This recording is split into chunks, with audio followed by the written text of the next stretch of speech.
नमस्कार दोस्तों, GKGS Ganesh YouTube channel पर आप सभी का स्वागत है। नमस्ते। आज हम लोग एक बहुत ही इंटरेस्टिंग सवाल पर बात करने वाले हैं। सवाल ये है कि आखिर हमारा दिमाग नई चीजें सीखता कैसे है। और देखिए ये एक ऐसा सवाल है ना जो हम सबसे जुड़ा हुआ है। मतलब चाहे कोई स्कूल में हो, कोई नई स्किल सीख रहा हो या फिर बस अपनी जिंदगी के अनुभवों से कुछ समझने की कोशिश कर रहा हो। तो चलिए सबसे पहले यही समझ लेते हैं कि साइकोलॉजी की दुनिया में सीखने का आखिर मतलब होता क्या है। बहुत सीधी सी बात है। लर्निंग या सीखना एक ऐसा प्रोसेस है जो पैदा होने से शुरू होता है और जिंदगी भर चलता रहता है। हम सब लगातार अपने आसपास के माहौल के साथ एडजस्ट करने की कोशिश करते हैं और बस इसी कोशिश में हम सीखते चले जाते हैं। और अगर साइकोलॉजी के नजरिए से देखें तो क्रो एंड क्रो के अनुसार सीखने का मतलब सिर्फ इंफॉर्मेशन लेना नहीं है, नहीं, बल्कि इसमें हमारी आदतें, हमारी नॉलेज और हमारे देखने का जो नजरिया है उसका डेवलपमेंट भी शामिल है।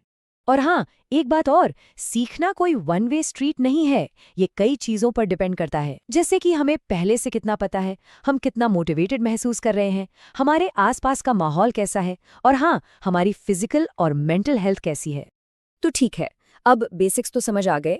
चलिए अब इस टॉपिक के कह सकते हैं दिल में उतरते हैं। साइकोलॉजी ने लर्निंग के प्रोसेस को समझाने के लिए कई थ्योरीज दी हैं। अब देखिए, सीखने की थ्योरीज की लिस्ट तो काफी लंबी है, लेकिन आज हम 3 ऐसे खास एक्सपेरिमेंट्स पर फोकस करेंगे जिन्होंने सीखने को लेकर हमारी समझ को हमेशा हमेशा के लिए बदल कर रख दिया। तो चलिए शुरुआत करते हैं एडवर्ड थॉर्नडाइक के एक बहुत ही फेमस एक्सपेरिमेंट से। इसे ट्रायल एंड एरर थ्योरी या प्रयास और भूल का सिद्धांत भी कहा जाता है। कहानी कुछ यूं है कि एक भूखी बिल्ली है जिसे एक खास तरह के बॉक्स में बंद कर दिया गया है। अब बॉक्स के ठीक बाहर एक मछली का टुकड़ा रखा है जो उसे ललचा रहा है। और मजे की बात यह है कि बॉक्स का दरवाजा एक रस्सी खींचने से ही खुलता है।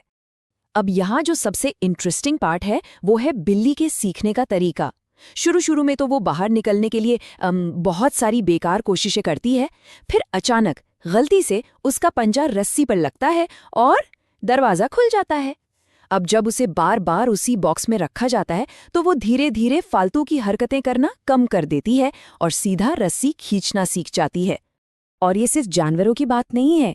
सोचिए, जब कोई बच्चा पहली बार चम्मच से खाना सीखता है या फिर जूते की फीते बांधना सीखता है तो वो भी तो इसी ट्रायल एंड एरर के प्रोसेस से गुजरता है ना।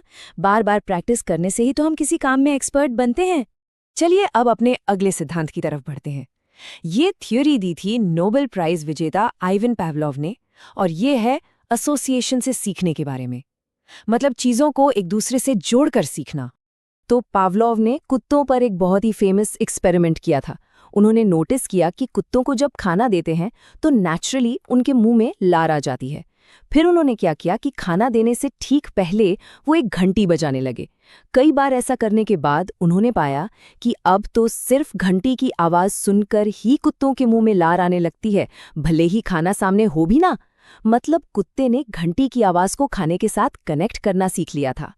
और इसका एक बढ़िया सा एग्जाम्पल हमारी डे टू डे लाइफ में भी देखने को मिलता है। जैसे मिठाई की दुकान देखते ही बच्चों के मुंह में पानी आ जाता है ना, ये भी तो एक सीखा हुआ एसोसिएशन ही है। अब आते हैं हमारी तीसरी थ्योरी पर, जो गेस्टाल्ट साइकोलॉजी से आई है, और ये सीखने के एक बिल्कुल ही अलग तरीके पर रोशनी डालती है। एक्सपेरिमेंट किया।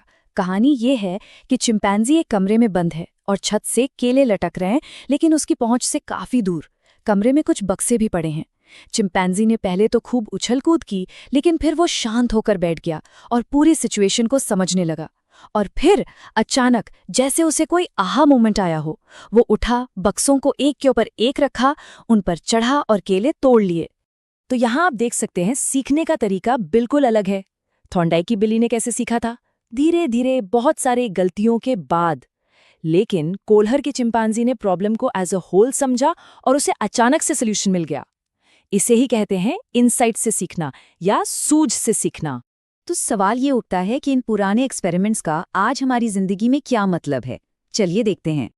देखिए, ये तीनों थ्योरीज हमें बहुत कुछ सिखाती हैं। ट्रायल एंड एरर हमें बताता है कि प्रैक्टिस यानी अभ्यास कितना जरूरी है। क्लासिकल कंडीशनिंग ये समझाता है कि कैसे पॉजिटिव एसोसिएशन सीखने को आसान बना सकते हैं। और इनसाइट थ्योरी हमें सिखाती है कि कभी-कभी किसी प्रॉब्लम को सॉल्व करने के लिए एक कदम पीछे हटकर पूरी पिक्चर देखना कितना जरूरी होता है। असल में हमारी बहुत सी आदतें, हमारे डर और हमारी पसंद इन्हीं सब प्रोसेसेस पर बेस्ड होती हैं। तो अगली बार जब कोई भी कुछ नया सीखने की कोशिश कर रहा हो, तो जरा सोचिएगा कि उसका दिमाग इन तीनों में से कौन सा तरीका अपना रहा है। और ये समझना अपने आप में सीखने की तरफ एक बहुत बड़ा कदम है।